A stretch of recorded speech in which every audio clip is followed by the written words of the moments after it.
en la unidad pasada, en el módulo pasado. Ahora vamos a ver ya algunos ejemplos, algunos modelos bacterianos, ¿no? Sobre todo de importancia para nuestra carrera, ¿no? De hecho hay muchas más, ¿no? Pero nosotros vamos a abordar algunos. Entonces vamos a empezar. Y además también el día de hoy en la parte práctica vamos a empezar ya con sus cultivos, ¿no? Entonces para hoy ya han traído sus muestras, es importante porque si no, no podemos retrasarnos porque los materiales nos dan justo el día que nos toca y si nos pasamos ese día ya no nos vuelve nada, ¿no? Sí, no total, no. Entonces eso también es importante avisarles.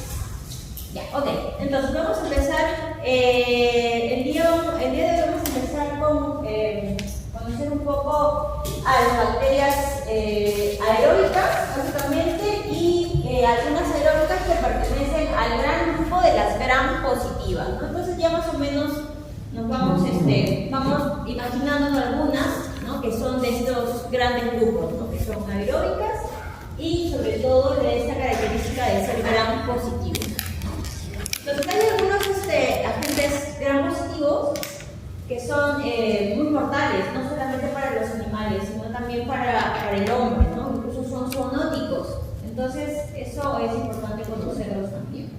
Sobre todo, vamos a profundizar un poco sobre el tema de sus factores de virulencia y cómo es que hace sus mecanismos de patogenicidad esta bacteria. Entonces, el día de hoy vamos a abordar modelos bacterianos, conociendo un poco la clasificación de las bacterias, algunas de importancia médica. Según la morfología, los dos grandes grupos, de la gran mayoría que son de importancia médica, tenemos el grupo de los cocos, ¿no? Los que tienen la forma redondita, y el grupo de los bacilos, ¿no? Eso según su morfología. Ahora, según la tinción gram, también hay dos grandes grupos, los que son gram positivos, como ven acá, tanto para cocos como para bacilos, y también tenemos gram negativos, tanto como para cocos y como para bacilos, ¿ya? También vamos a ver que según la relación con el oxígeno, es decir, aquellas que son aeróbicas, que dependen del oxígeno para crecer, y hay otras que van a ser anaeróbicas, exigentes o estrictas, que aquellas que no necesitan oxígeno para crecer, y hay otro tercer grupo que son aquellas bacterias, ¿no? Que toleran ambas condiciones, con oxígeno y sin oxígeno, que son las llamadas anaeróbicas facultativas, ¿ya? Entonces, dentro de estos grupos, según el oxígeno, también vamos a conocer algunas, por ejemplo, las de importancia en medicina, que pertenecen al grupo de los cocos gram positivos, son los estafilococos, ¿no? Que son bastante conocidos por nosotros, lo mencionamos muy seguido, los estreptococos también, ¿verdad? En el caso de los anaeróbicos, por ejemplo, tenemos a los estreptococos, son un poco menos frecuentes, ¿no? Pero hay que conocer también que son de importancia médica. Y en el caso de los cocos, miren, cocos gram negativos, que son muy poquitos, ¿verdad? La gran mayoría de los cocos que hemos conocido o que hemos visto en el laboratorio pertenecen a los gram positivos, pero también hay cocos gram negativos, que van a ser las neisseria. De hecho, estos son los que causan la gonorrea. Y luego, con el otro grupo, con los bacilos. En el caso de los bacilos, también vamos a ver bacilos aeróbicos. Ahora, en este caso vamos a ver aquellas que presentan o hacen esporas, ¿verdad? Y aquellas que no hacen esporas también. También vamos a ver grupos que son grupos aeróbicos, grupos anaeróbicos, como ven acá, o anaeróbicos facultativos, que también son algunos de los más conocidos, ¿no? Dentro de los gram positivos y gram negativos. Bueno, todo ese gran grupo. Los que vamos a ver el día de hoy específicamente son los gram positivos, como decía en el título, ¿no? Gram positivos que pertenecen a la morfología de los bacilos, ¿ya? Y vamos a abordar un grupo de los que son aeróbicos que hacen esporas. Ya específicamente nos vamos a ir por esta rama, ¿no? Conociendo a los aeróbicos que hacen esporas, los que hacen esporas, estaría el género Bacillus. Ya de hecho, el nombre del género es Bacillus y la forma es bacilo. Ya, son dos cosas diferentes, porque hay que recordar que hay bacilos que no necesariamente llevan el nombre del género, pero tienen la morfología, ¿no? La morfología alargada. Entonces, el día de hoy vamos a ver algunos bacilos de importancia médica, ¿ya? Que son formadores de esporas. Vamos a ir por esa línea. Entonces, dentro de los bacilos gram positivos, decíamos, tenemos tenemos dos grandes grupos, de las que hacen esporas, ¿ya? Y también de las que hacen esporas también hay dos grandes grupos. Son las que son aeróbicas, hacen esporas sí, pero hay aeróbicas y hay aquellas que son anaeróbicas también. De las que son aeróbicas tenemos, por ejemplo, el famoso bacilo. Y de las que son anaeróbicas, a los clostridios. Las otras que no necesariamente forman esporas, pero son bacilos gram positivos, aeróbicos, tenemos algunos de estos ejemplos que también son bastante frecuentes, sobre todo en la ganadería, ¿no? Como el Corynebacterium, el Hispeliotes en cerdos, listeria, que también es una enfermedad que puede afectar tanto a los humanos como a las mascotas, porque es el contagio por alimentos, el rotis o la trofemira. Y en el caso de los anaeróbicos, aquí vamos a ver algunos anaeróbicos que son de importancia en salud, sobre todo porque son formadores de esporas como el Clostridium. De hecho, los Clostridium son muy devastadores, pero son anaeróbicos estrictos. Y aquellos que no son formadores de esporas, pero también son bacilos gram positivos, tenemos algunos, no todos van a ser del todo malos, ¿no? No todos son patógenos, porque tenemos muchas especies de lactobacilos, ¿verdad?, que son usadas también para la industria láctea, para la producción de alimentos, ¿no? Entonces, no de todos son todos patógenos en esa lista, ¿ya? Pero sí son bacilos gram positivos anaeróbicos, que no forman esporas. Entonces, de las formadoras de esporas, solo, como ven, hemos mencionado dos géneros, que son los bacilos y son los clostridium. Y el día de hoy vamos a tocar este de acá, ¿ya? Los lactobacilos, que son aeróbicos como característica, formadores de esporas y gram positivos.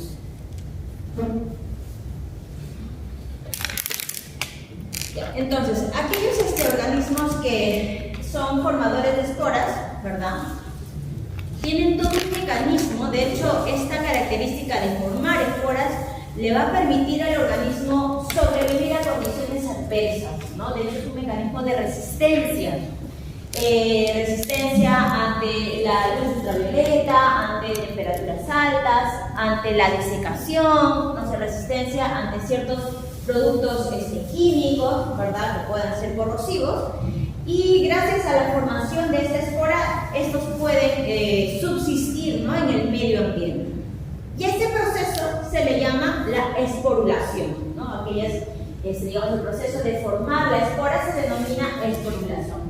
¿En qué condiciones forman esporas? En condiciones adversas, ¿verdad? Cuando se siente atacada la bacteria. La bacteria normal, digamos, la forma vegetativa viene a ser la forma en la cual la bacteria está metabólicamente activa, ¿ya?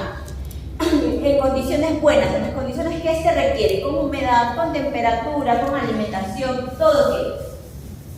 Y es generalmente cuando está en esas condiciones es cuando es patógena, ¿no? Cuando está ahí viviendo a expensas del huésped.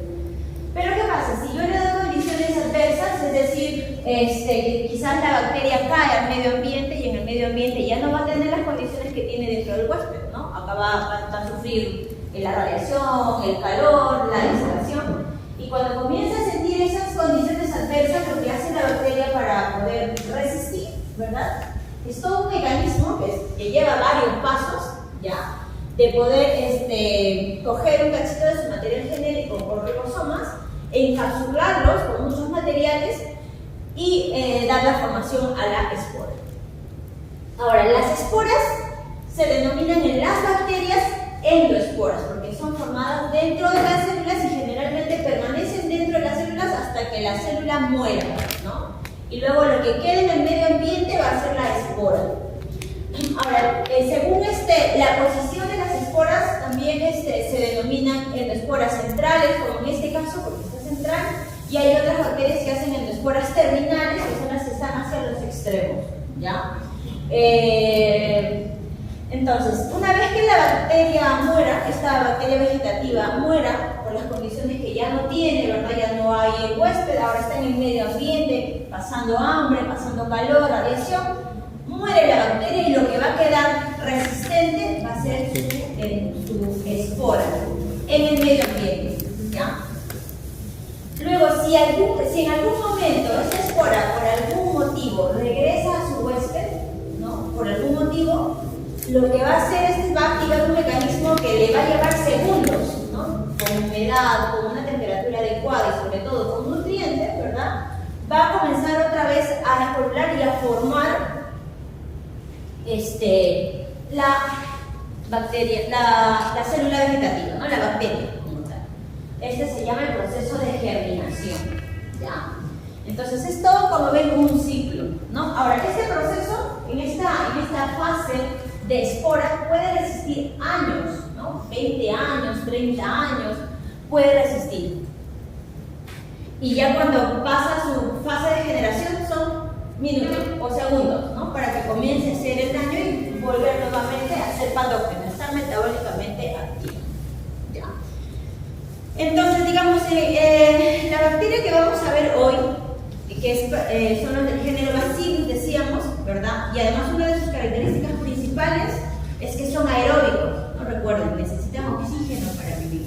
Si yo le retiro el oxígeno, ¿verdad? Va a sentir estrés y va a comenzar a formar esporas, ¿no? Eso hay que recordar porque cuando lleguemos al grupo de las anaeróbicas, lo que le va a producir estrés a las anaeróbicas es también la presencia de oxígeno. ¿Ya? Entonces, para ir un poco recordándonos cuáles son las características de este grupo.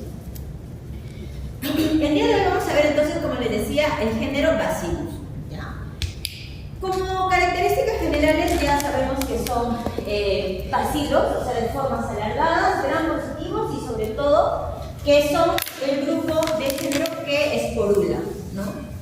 Son bastante ubicuos, los podemos encontrar en muchas partes en la naturaleza, ¿no? En el medio ambiente distribuidos. Algunos de estos géneros, de esas especies de ese género pueden ser móviles, algunas también van a ser inmóviles, ¿no? Y algunas especies también son usadas de formas industriales, ¿no? Como por ejemplo para la síntesis de antibióticos, como esta citracina o glicin, que son sintetizadas a partir de ciertas especies de bacilos, ¿ya? Y también se sintetizan ciertas vitaminas, como la vitamina B12 de una especie de bacillus, que es el Bacillus subtilis, por ejemplo. No es patógeno, pero a partir de este subtilis se sintetiza la vitamina B12 para comercializarla, ¿no? Bien, entonces, este grupo, como les decía, es gram positivo, ¿verdad? Se va a tener muy bien con el cristal violeta si yo le hago una atención de gram. Como ven, son alargados, ¿no? Generalmente, cuando forman esporas, lo van a hacer en la parte central de la célula. Por eso, al inicio, cuando hablábamos del proceso de esporulación, decía endoespora central, ¿no? Porque generalmente este género suele hacer las esporas en la parte central del bacilo, ¿ya? Sus temperaturas óptimas, ¿no? Son entre 30 y 40 grados centígrados. Y en cuanto a la movilidad, decíamos, hay algunos que sí son móviles y algunos que no.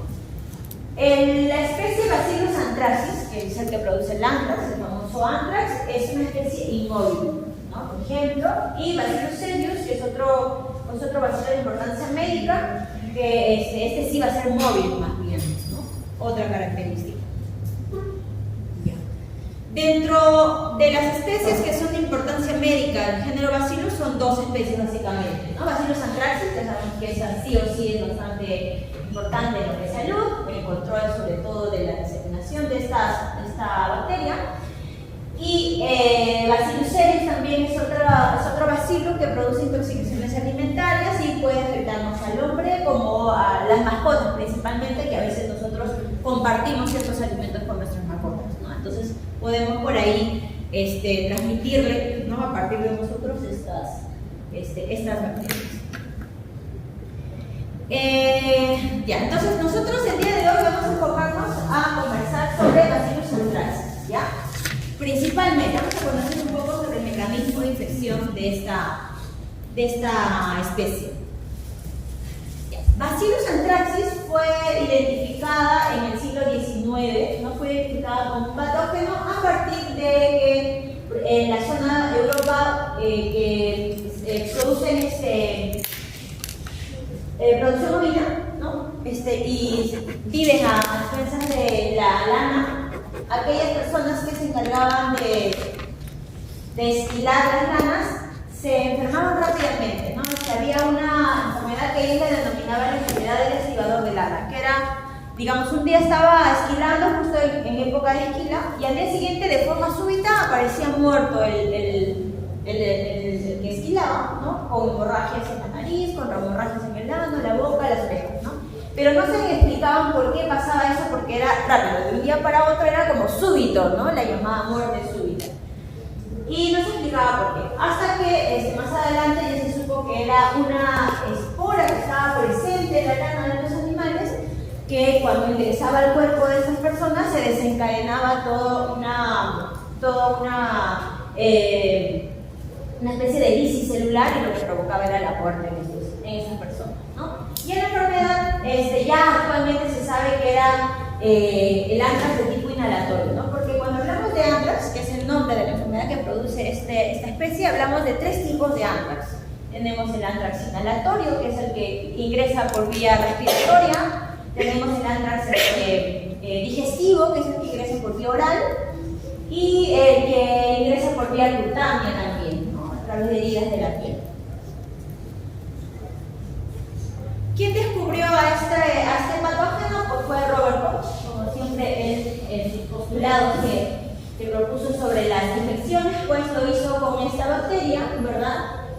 Y de hecho también fue el que hizo o produjo por primera vez vacunas a base de la misma bacteria a las cuales le había bajado un poco la virulencia para poder hacer estas vacunas. Actualmente ya tenemos vacunas de diferentes tipos, ¿no? Para el control de esta enfermedad.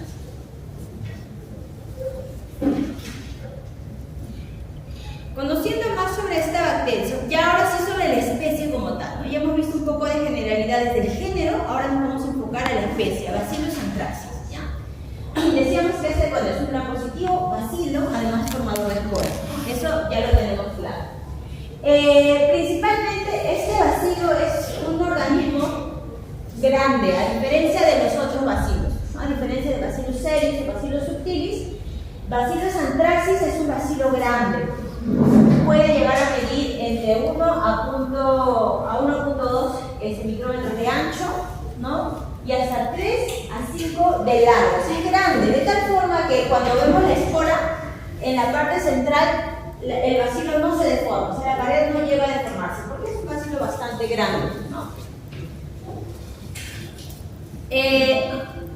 Otra cosa, que pertenece, bueno, a personas del mismo género, son de la misma familia que el Cereus, que es otra especie de importancia también en lo que es salud.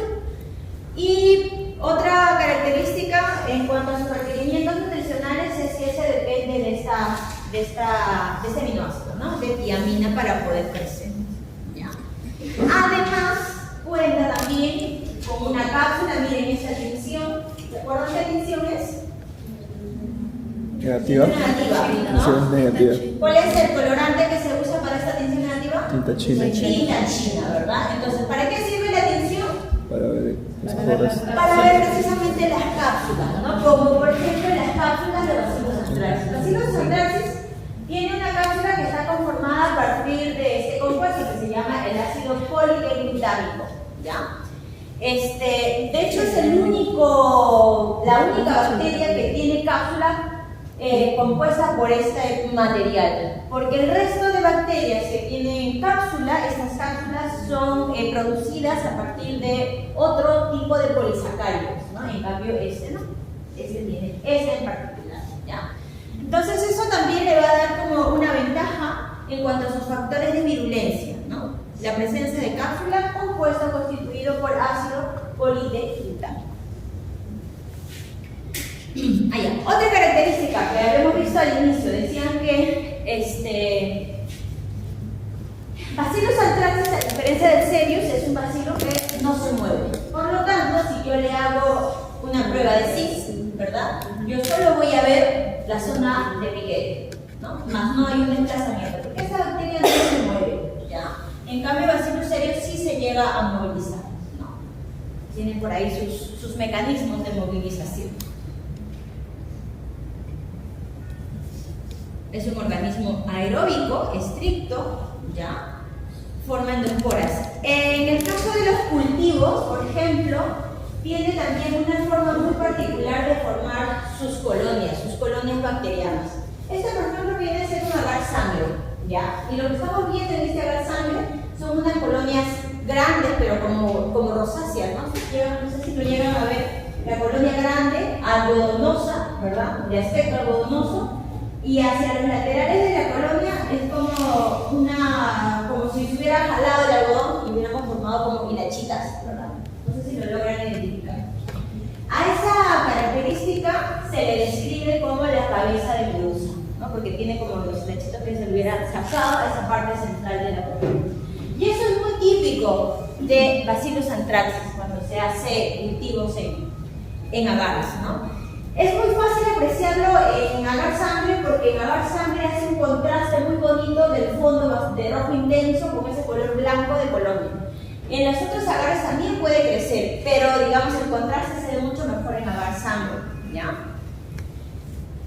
Y además, otra cosa es que en agar sangre no hace hemólisis, ¿no? Entonces por eso el contraste es mucho más claro todavía, ¿no? Bacillus anthracis no hace hemólisis en agar sangre. Los otros bacilos sí. Ahora, también hay diferentes tipos de colonias, ¿no? La colonia rugosa, como ven acá, así con su cabeza de medusa grandote, muy bonita, es de bacilos que son de cepas muy virulentas, ¿no? De las más peligrosas, ¿ya? Y aquellas que son de cepas un poco lisas, quizás son un poco ya de cepas atenuadas, a las cuales no son tan virulentas, o son las que son usadas, por ejemplo, estas de cepa de baja virulencia, generalmente son usadas para la producción de vacunas. Bien, entonces miren, cultivado en un agar sangre, a diferencia de subtilis, Bacillus anthracis, no sé si se llega a ver bien, pero con el otro se veía mucho mejor, pues no hace el halo, ¿verdad? El halo de hemólisis que hacen las bacterias hemolíticas, como por ejemplo Bacillus subtilis, que viene a decir sí, hemolítica y Serix también. En el laboratorio, cuando se llegan muestras sospechosas a Bacillus anthracis, se hacen dos pruebas de microbiología, ¿no? Porque también se puede hacer PCR, mucho más rápido quizás, pero en microbiología, cuando todavía no teníamos tan a la mano esto de PCR, se hacía algo bien práctico. Podías tú cultivar en agar sangre y, digamos, desarrollar tus colonias, o podías poner tu muestra directamente en el caldo de triplicasa de soya. Y lo llevabas durante media hora o 10 minutos a la incubadora, y lo que pasaba era que comenzaba a formarse esta copo de algodón, así se describe, ¿no? El desarrollo de la bacteria, crecía la bacteria como si fuera toda pegajosa, y a este aspecto se le llamaba el copo de algodón, ¿no? Entonces de esa forma uno también se orientaba a dar el diagnóstico de Bacillus anthracis positivo, ¿no? Porque generalmente cuando tú haces, hay que recordar que el caldo de triplicasa de soya es un caldo general, crecen todo tipo de bacterias, pero cuando crecen las bacterias en ese caldo, generalmente la turbidez del caldo, porque en el caldo veíamos el crecimiento mediante la turbidez, ¿de acuerdo? Es todo completo, ¿no? Y lo que hace Bacillus anthracis es hacerlo como algodón, ¿no? Como tiras de algodón, como si fuera la prueba de coagulasa, ¿no? Algo así. Bueno, entonces eso es muy característico en el laboratorio, también nos orienta, ¿no? A saber si tenemos casos o no de Bacillus anthracis. Estas son algunas diferencias microbiológicas comparándolas con las otras especies, ¿no? Decimos Serix, que es otra de importancia médica, y la subtilis, que es sobre todo usada para la síntesis de vitaminas, ¿no? En cuanto a la movilidad, por ejemplo, decimos Bacillus anthracis no es móvil, las otras sí, tampoco es hemolítica, por eso en agar sangre se puede ver muy bien el contraste, ¿no? Este es agar triplicasa de soya y este es caldo triplicasa de soya. Sabemos que en el agar crece en el aspecto de cabeza de medusa, ¿no? En el caldo hace copos de algodón. Y otra cosa que tiene esta bacteria, a diferencia de sus hermanas, ¿no? Es que esa sí hace cápsula, porque precisamente la cápsula es lo que le va a dar un factor de virulencia adicional, ¿no? Esta es otra prueba, se llama la hidrólisis de gelatina, que es digamos, una prueba en la cual trato de gelificar un agar, ¿no? Porque el agar está hecho de gelatina, Y en el caso de Bacillus anthracis, esta hidrólisis se hace sumamente lento, ¿no? Y a diferencia de las otras, que sobre todo en series es rápida y en las sutil no se usa. Es muy sensible a la penicilina, que también es una ventaja, digámoslo así, ¿no? Porque generalmente otras bacterias siempre suelen ser resistentes a la penicilina, que digamos es el antibiótico básico que uno debería usar, ¿no? en primera instancia. Pero Bacillus anthracis es sensible a la penicilina, ¿no? Entonces, si por ahí se detecta, lo primero que te van a poner es tu bomba de penicilina, ¿no? A menos que seas alérgico. Y bueno, es altamente patógeno, ¿no? Es lo que sabemos.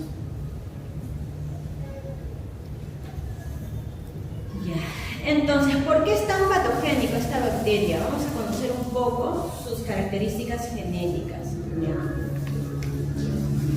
De hecho, ya es una bacteria bastante estudiada, sobre todo el conocimiento de esta bacteria se ha profundizado a partir del año 2000, ¿no? 2001, cuando hubo un ataque terrorista, ¿no? Que mandaron cartas con esporas al gobierno americano, ¿verdad? Y las personas que abrieron esas cartas desarrollaron anthrax inhalatorio, ¿no? Entonces, a partir de ese ataque terrorista, se empezó a investigar mucho más sobre la bacteria y ahora sabemos que muchas cosas sobre la bacteria, ¿ya? Por ejemplo, en el caso de su cromosoma, el cromosoma ya está secuenciado de esta bacteria, ya lo sabemos todo lo que conforma este cromosoma, y tiene aproximadamente 2.5 millones de pares de bases. Además, este cromosoma principal, que ya está también secuenciado, se sabe que tiene 2 plásmidos, ¿ya? Y los plásmidos de esta bacteria van a ser los que van a jugar un rol muy importante en lo que son sus factores de virulencia, ¿ya? Estos plásmidos se llaman PX01, ¿ya? Y el otro es PX02. Esto es fácil, el nombre de los plásmidos. Cada uno de esos plásmidos hay que recordar primero que es un plásmido. ¿Qué es un plásmido? Es una secuencia extracromosomal de ADN. Es una secuencia de ADN extracromosomal, ¿no? Que no es cromosómico, ¿ya? Que está ahí en el citoplasma. Ahora, estos 2 plásmidos secuencian genes para la síntesis de proteínas. Por ejemplo, el PX01 sintetiza toxinas, ¿ya? Y el PX02 es el que se va a encargar de la síntesis de la cápsula, ¿no? Entonces, ambos plásmidos van a jugar un rol muy importante en lo que es la virulencia de esta especie de bacteria. Entonces, dentro de los factores de virulencia son 2 muy importantes. La cápsula, que ya sabemos incluso hasta de qué está compuesta la cápsula, ¿no? Del ácido polideglutámico. Y en el caso de las toxinas, que es el segundo factor, acá sí tenemos hasta 2 o 3 toxinas que forma mediante el plásmido PX02. Uno, sí. Ya, y luego, ahora, bueno, esto ya sabemos que los encargados de los factores de virulencia van a ser los plásmidos, ¿no? PX01 y PX02. Ahora, para poder, digamos, bajarle la virulencia al Bacillus anthracis, ¿no?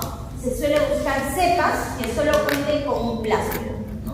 Que si tú le encuentras a una cepa que solo tenga un plásmido, entonces estas se suelen usar para la producción de vacunas. De hecho, se llaman vacunas atenuadas, que son vacunas vivas, ¿sí? O sea, de la misma bacteria, que están vivas, pero que no son tan virulentas porque carece de alguno de los plásmidos, ¿no? Que son sus factores de virulencia. Luego vamos a seguir hablando de vacunas, así que vamos a hablar ahora primero del plásmido PX02. El plásmido PX02, decíamos, es el plásmido que se va a encargar de codificar para la producción del ácido polideglutámico, que viene a ser el compuesto de la cápsula. De hecho, este plásmido está compuesto por 3 genes, básicamente: el CAP-E, CAP-C, CAP-A, ¿no? Y ahí no hay algo más que adicionar, ¿ya? Entonces, estos son genes estructurales que van a codificar para la síntesis de la cápsula. Ahora, ¿qué funciones tiene la cápsula? ¿No? Porque ahora cápsula, pero no sabemos las funciones. La cápsula cumple un rol muy importante, sobre todo al momento momento de la evasión del sistema inmune. Lo que hace es proteger de alguna manera a la bacteria para que el sistema fagocitario del huésped no lo pueda atacar, ¿no? Evade el mecanismo de inmunidad. Además, también esta cápsula va a participar, digamos, cortando ciertos factores de coagulación en la sangre, de tal forma que cuando se produce el daño, pues no se pueda dar esta coagulación y pues las hemorragias van a ser bastante hiperagudas, ¿no? Y además también es la responsable de muchas reacciones inflamatorias y a la vez necróticas. O sea, todo esto se va a exacerbar gracias a la cápsula.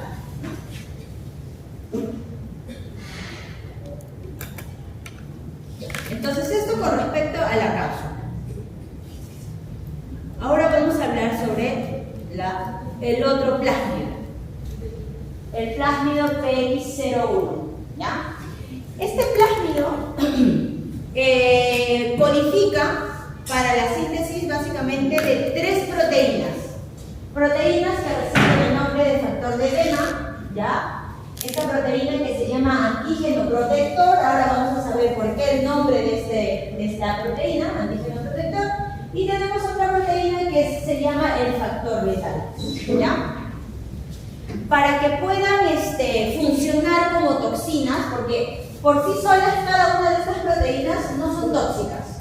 Para que se active su toxicidad, tienen que unirse con el antígeno protector. Es decir, el factor de edema con el antígeno protector formarían o activarían lo que es la toxina edematizante, ¿ya? Y al igual que el factor letal, el antígeno protector con el factor letal activan la toxina letal, ¿ya?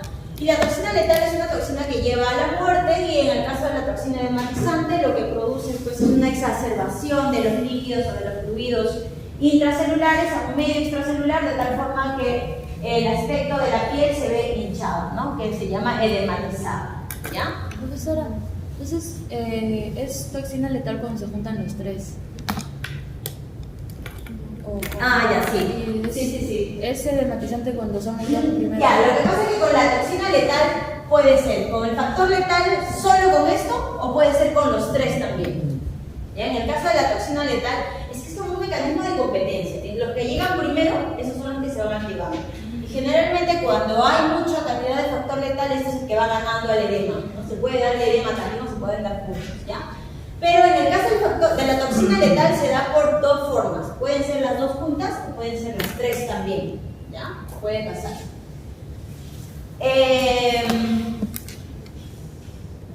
Ya. Ahora, cuando no tenemos una de las proteínas, no se activa generalmente las toxinas, ¿no? Siempre se necesita la presencia principalmente de este de acá. ¿Ya? Si no hay este de acá, no se activa, ¿ya? Ahora, miren, hay que recordar el peso molecular. Este PA es el peso molecular, ¿no? El peso molecular de esta proteína es 83 kilodaltons, ¿ya? Ahora un poco para empezar, ¿cómo es que se activan todos estos factores? Entonces, digamos, cuando Bacillus anthracis entra al cuerpo, ¿ya? Lo primero que va a hacer es liberar sus factores, ¿no? Sus factores de sus proteínas, ¿ya? La primera proteína que va a llegar a la célula va a ser esta de acá, el antígeno protector. Esta proteína es una proteína que se une a los receptores celulares de varios tipos de células. Se puede unir a los receptores celulares de las células cerebrales, de las células intestinales, de las células de la piel. O sea, tiene mucha afinidad por diferentes receptores celulares. Entonces, se une fácilmente a la membrana citoplasmática de muchos tejidos, ¿no? Cuando llega, ¿ya? Y lo que hace es que una vez que ingresa, ¿no? Mediante un endomosoma, dentro de las células tenemos proteasas. Hay una proteasa en específico que se llama la furina proteasa. Lo que hace esta furina proteasa, rompe en 2 partes al antígeno letal, al antígeno protector, perdón, ¿ya? Y divide en 2 partes a esa proteína. A una parte se le va a dar 63 kilodaltons y a la otra parte le va a dar 20 kilodaltons, ¿ya? El que participa en la activación de estas toxinas va a ser este de acá, el que tiene este peso molecular. que es el de 63 kilodaltons. ¿Ya? ¿Qué pasa? Cuando ya está la molécula con 63 kilodaltons, regresa a la membrana y comienza a unirse unas entre ellas hasta formar un heptámero, es decir, una molécula de 7 antígenos protectores con 63 kilodaltons, ¿ya? Y se forma una especie de poro, le llaman el preporo, y se va a quedar en la membrana citoplasmática. Una vez que está este heptámero en la membrana citoplasmática, en este heptámero ya van a haber sitios específicos para que las otras proteínas se puedan unir y puedan iniciarse con ese proceso de formación de las toxinas. Vienen las otras proteínas, se unen a este poro, a este preporo, y nuevamente ingresa al interior de la célula.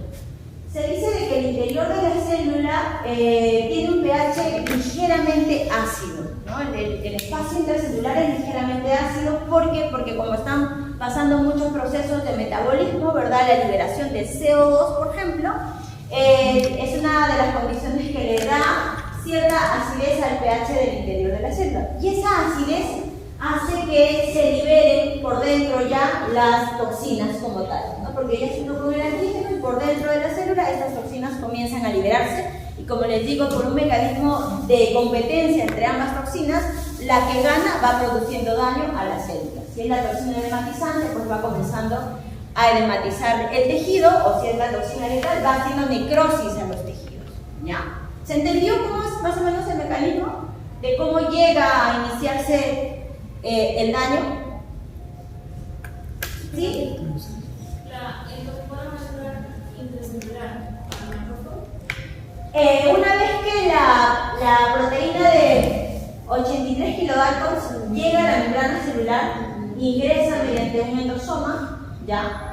Y acá lo que activa es esa proteasa a nivel intracelular. Y esa proteasa es la que rompe a esa proteína de 83 que está dentro, la rompe en varios pedacitos, en dos. El peso de 63 y el peso de 20. El peso de 20 se metaboliza, se pierde, ¿no? Ni se acuerdan del de 20, pero el que queda es el 63, el que nos importa es este. Porque este regresa nuevamente a la membrana citoplasmática y no va a regresar sola, van a empezar a unirse en grupos de 7, por eso se denominan heptámeros.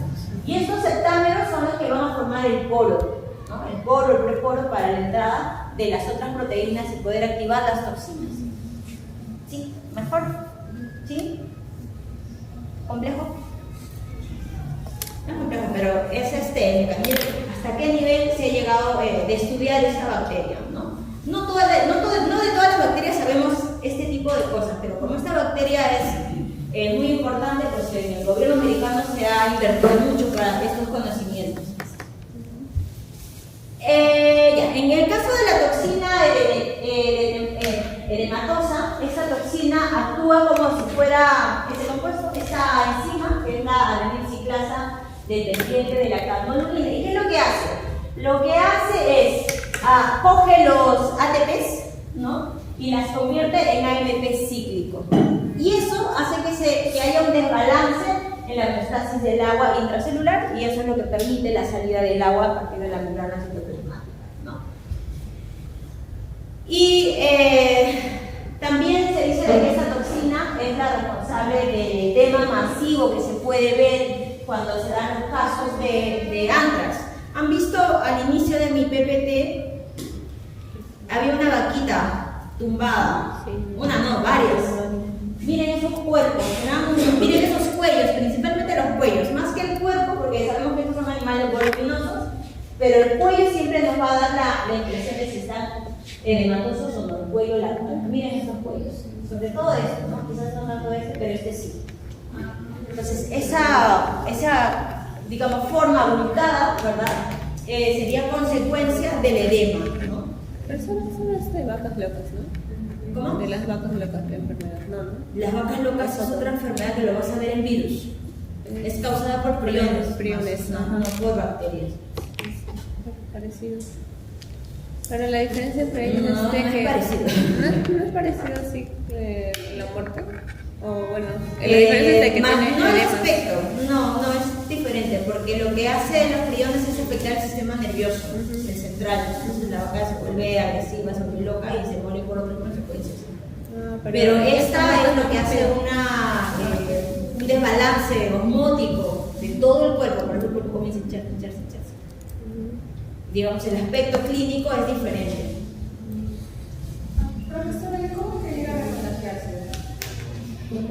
Por las esporas, en el medio ambiente. El contagio no es entre animal y animal.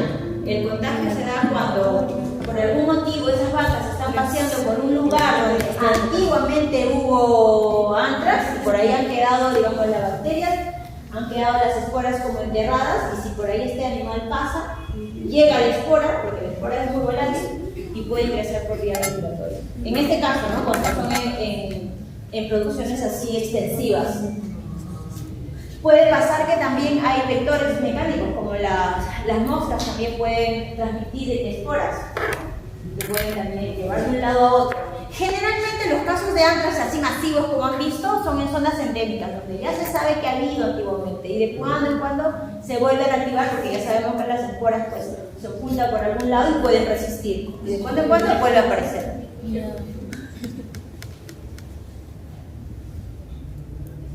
Ya estamos.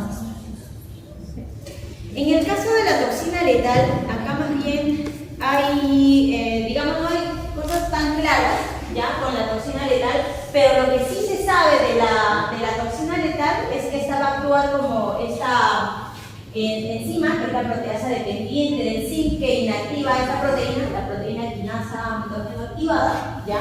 Todo eso es difícil, pero lo que produce es una necrosis a nivel celular, ¿no? Ahora, exactamente cómo, así como sabemos con la edematosa, todavía no está tan claro, pero lo que sí se sabe es que todo eso lleva a la muerte, ¿no? A la muerte de la célula, produce las necrosis.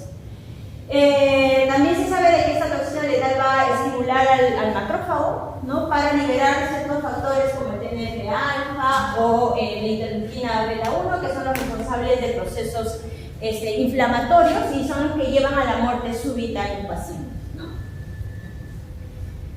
Eso. ¿Se entendió? Sí, vamos a seguir hablando, no se preocupen. A los chicos les gusta mucho cuando hablamos de antrax. Ya. Ok, el patógeno como tal, es decir, esta bacteria Bacillus anthracis, ¿no? Ya incluso hasta conocemos la dosis infectiva en primates, ¿no? Más no tenemos todavía un conocimiento claro cuál es la dosis infectiva en humanos, pero en primates de forma experimental, ¿verdad? Se sabe de que aproximadamente entre 1000 y hasta 8000 esporas son las dosis mínimas para iniciar el anthrax, ¿no? Por inhalación incluso llega mucho más cantidad, ¿verdad? Estas son las dosis medias, de 8000 hasta 10000 esporas. Y bueno, ya sabemos que los factores de virulencia principalmente son las cápsulas y estas dos toxinas que se producen, ¿no? Por las proteínas. ¿Dónde se encuentra anthrax? Pues anthrax está distribuido a nivel mundial, ¿no? De hecho, hay muchos países que de tiempo en tiempo presentan casos de anthrax. Principalmente los casos de anthrax se ubican en las zonas hiperendémicas, como dice acá, endémicas, o de Europa, que es donde se inició, ¿verdad? El desplazamiento de esta espora, o al menos el conocimiento, ¿no? Desde su poder de las europeas. Y esporádicamente en Argelia, justo donde llegó el bioterrorismo en Estados Unidos, pues esporádicamente aparece, pero no es, digamos, no son los lugares endémicos, ¿no? Pero sí los que tienen la mancha roja. Nosotros y no estamos tan lejos de hecho, en el norte de Chico, acá Huaral, hasta toda esta zona, es una zona endémica de Huacho, son zonas endémicas de anthrax. ¿Por qué se asustan? Ya, miren, este es otro digamos, otro mapa epidemiológico hasta el 2016, unos años atrás, y el número de casos en el caso de nuestro país ha estado entre 51 a 200 casos, ¿no? Esto sobre todo cuando en humanos, ¿no? En humanos, animales en producción y animales silvestres. Entonces, miren, la zona norte de nuestro país, la zona sur, la zona central, costa central, ¿verdad? Y por ahí también parte de la ceja de selva, ¿no? Son los lugares más endémicos. De hecho, siempre llegan a veces personas, pero generalmente llegan acá al hospital de Cayetano Heredia con antrax cutáneo, que es lo que más, es lo más frecuente, felizmente. Es que es fácil de tratar, ¿no? Una vez que si te detectan a tiempo, el tratamiento es bien fácil, pero ahora hay que ver que no se vaya a pasar al otro punto, porque sí puede pasar que a partir de un antrax cutáneo como se puede seguir viajando, si llega a nivel respiratorio o a otro tipo de tejidos ya se desencadena todo, porque sí puede pasar. Pero es bien escaso, ¿no? Si dice que el contagio es por el medio, suponiendo que, ¿qué se haría con el medio? ¿Hay un tipo de esterilización para las zonas de antrax? Bueno, No hay ningún control, ¿verdad? Nuevamente, ¿por qué decimos que es por el medio? ¿Recuerdan este proceso?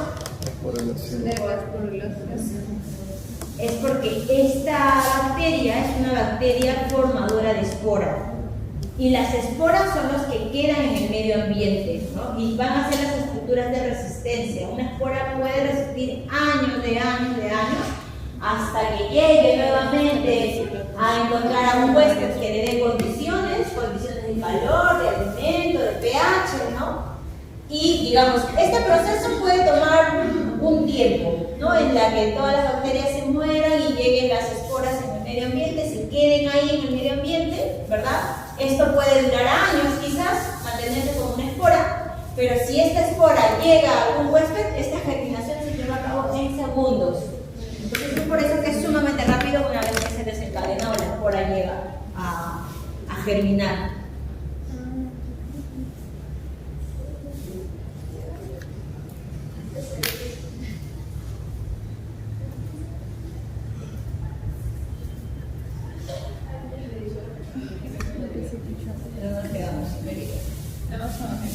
Claro, en los mapas. Ya, vamos a quedar en el mapa del Perú. Ahí. Ya, este por ejemplo es un mapa del 2022, ¿no? Que fueron casos reportados en plena pandemia.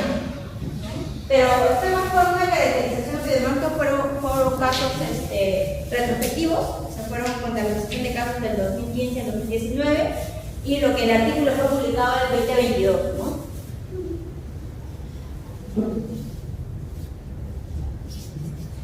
Entonces, aquellos que nos vamos a dedicar a lo que es la crianza de animales en ganadería, pues siempre hay que tener cuidado, o si es posible, si por ahí esta es nuestra visión, ¿verdad?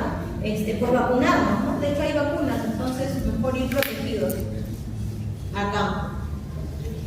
Entonces, decíamos que esta enfermedad puede afectar a todos los mamíferos en general, principalmente a los que viven en campo, como los animales silvestres, o aquellos animales de producción, pero los que están en producción en condiciones no estabuladas, ¿no? En crianzas extensivas. También vamos a ver mecanismos de contagios por transmisores mecánicos, como aves, ¿no? O como los insectos, que pueden también transportar esporas.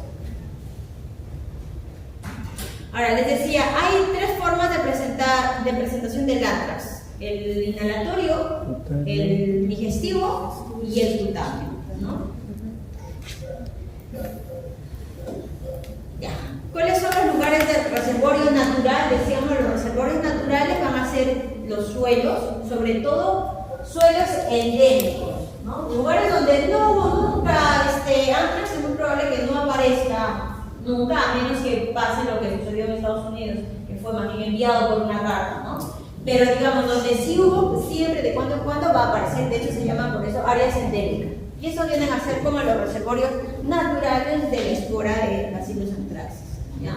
Ocurre esporádicamente en ciertas zonas, ¿no? De hecho, donde más vamos a encontrar anthrax son en zonas donde el material orgánico está bastante rico, ¿verdad? En grandes cantidades, y donde también los climas son bastante drásticos, ¿no? Donde los cambios son bastante... Y hay que recordar que la formación de las esporas se da precisamente en condiciones adversas, ¿no? Ahora, en cuanto a los mecanismos de patogenización,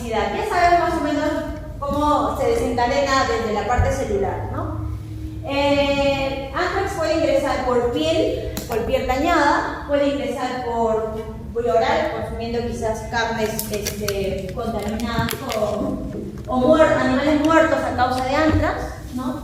O por vía inhalatoria. Una vez que ingresa al cuerpo, decíamos, sobre todo el antígeno protector tiene la afinidad para unirse a diferentes células, ¿no? A diferentes tejidos celulares. Es por eso que por cualquier vía te puede causar daño.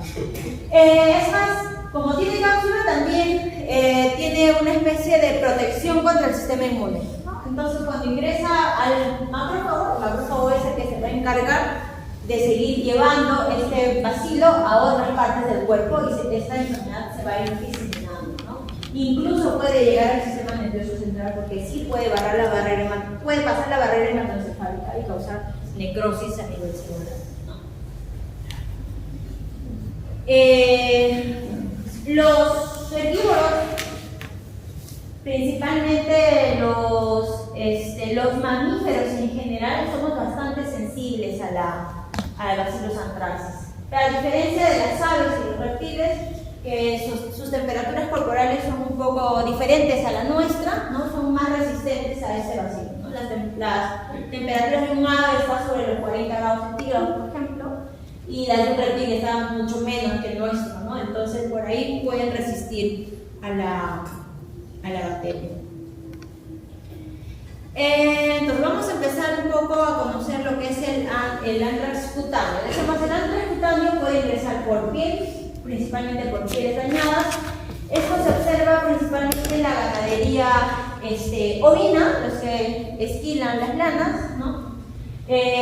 También se puede diseminar por insectos y quizás de un animal contaminado a otro. Y germina esta bacteria a nivel de la piel, ¿no? Y iniciaría todo este proceso todo este mecanismo de necrosis va a iniciar a nivel de la piel. Y las lesiones que vamos a observar en la piel pues van a ser vesículas o zonas necróticas, úlceras, como ven ahí. Lo característico de anthrax es lo que muchas veces las personas llegan al hospital médico. ¿Por qué? Porque esta úlcera que se forma de color negro, por eso que también recibe el nombre de carbunco, ¿no han escuchado? ¿Nunca? El carbunco es otro nombre que se le da principalmente al anthrax cutáneo, ¿ya? Y carbunco viene de carbón, de este aspecto negro que tiene la lesión, ¿no? Por la necrosis que se da. Entonces, lo que llama la atención es que, si bien es cierto, hay mucha inflamación sucediendo en el lugar, alrededor de la lesión no se ve inflamación y tampoco siente dolor, o hay una baja cantidad de dolor por parte del paciente. Entonces el paciente llega con su herida solo porque le llama la atención este aspecto negro, pero no le duele, ¿no? O sea, tampoco ve una herida o algo que le llame mucho la atención. Pero bueno, igual se acerca, ¿no? ¿También se puede parecer como tipo un lunar, algo así? No, tampoco es como un lunar, es como una herida, pero como una cicatriz grandota que está ahí, pero digamos, alrededor de la herida no hay mucha inflamación. La inflamación es muy bajita, ¿ya? Tampoco tiene tanto dolor. Pero sí, el aspecto negro es lo que no les gusta a las personas, ¿no? Porque también no es que se quede en un puntito y listo, esto va avanzando, ¿no? Las úlceras pues pueden llegar a medir entre 1 a 3 centímetros.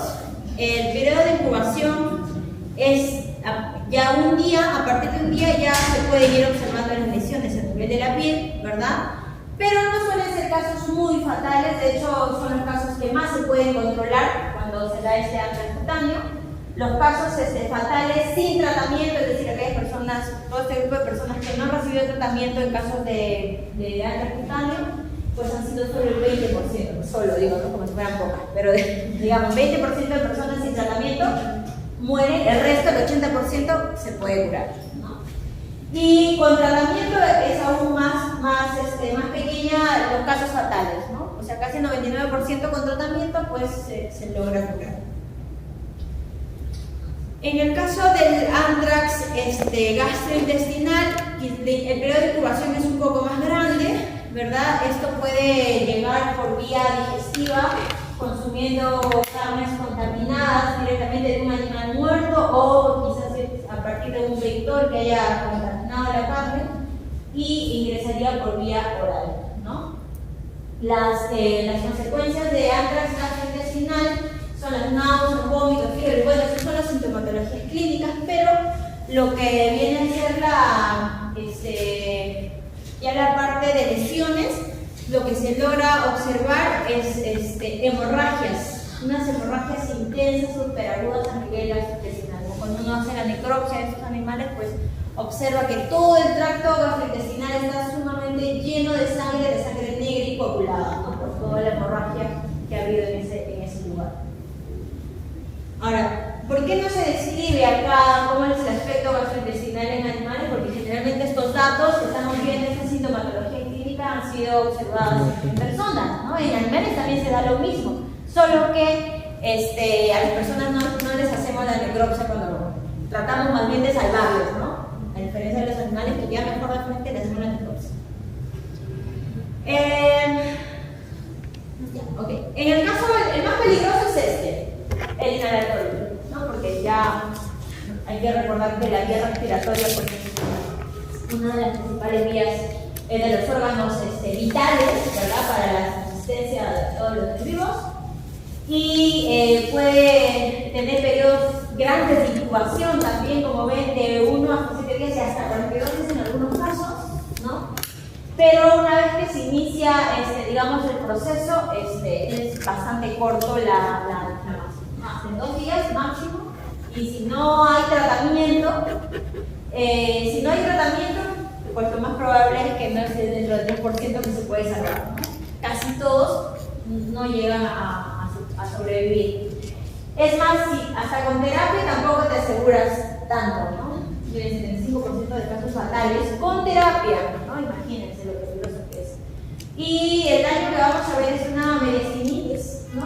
Es, digamos, una inflamación de la parte medial del tórax, y eso pues por toda la hemorragia que se va llevando en el interior y pues va evitando que se vaya expandiendo el pulmón. Y además el pulmón también se va necrosando, o sea, ya todo un desastre, ¿no? Eso, si las personas llegaran a sobrevivir a eso, igual serán como que dependientes. Claro, ya me imagino que una persona que se logra salvar de este cuadro, pues va a ser una persona siempre muy sensible a enfermedades respiratorias, porque miren todo el daño que le puede causar. Por eso también considero que es mejor si es que le da a un animal, mejor matarlo de una vez. Lo que pasa es que en animales, como generalmente les da animales de producción, o sea, ¿de qué vale mantener un animal enfermo cuando le va a representar gastos? ¿No? Económicamente no hay comida, de alojamiento, de manejo, ¿no? En producción es bien práctico. Un animal que no te produce plata, pues ya no lo mantienes, ¿no? No es una mascota, la mascota sí, porque la mascota tiene otro tipo de funciones para nosotros, ¿no? Más bien más filiales. Miren, este es un caso necrosis, no sé si se ve, pero acá está la tráquea, los bronquios sumamente negros y los pulmones, ¿no? Este sí es de un humano. Incluso a partir de este caso del antrax inhalatorio se puede desarrollar también lo que es la meningitis necrótica, o sea, puede llegar también a nivel del sistema nervioso. Miren, un cerebro normal. Y miren lo que pasa en la meninges de este cerebro. Sumamente negro. Mejor muerte. ¿Esto siempre que hay inhalatorio o esto ya es en raros casos también? Generalmente esto se da en el inhalatorio, que es el más agudo, es el más rápido. ¿Hasta qué hora es nuestra clase? No sé, creo. Ah, ya estamos a tiempo. Luego, pues ya conocimos entonces las tres formas de antrax que se pueden dar, ¿ya? En lo que es laboratorio, se pueden hacer diagnósticos por diferentes formas, ¿no? Antes, cuando no teníamos tanta tecnología como la tenemos hoy, gracias a Dios, ¿verdad? Generalmente se hacían los cultivos o las secciones gram, ¿no? de muestras directamente, agarrabas una muestra, hacías un sentido, lo tenías, y lo que se observaba nos podía orientar al caso de antrax, ¿no? Y luego lo que también se hace son los cultivos, y ya sabemos que los cultivos, una forma de identificarlos es mediante la evaluación de las colonias y también de los copas.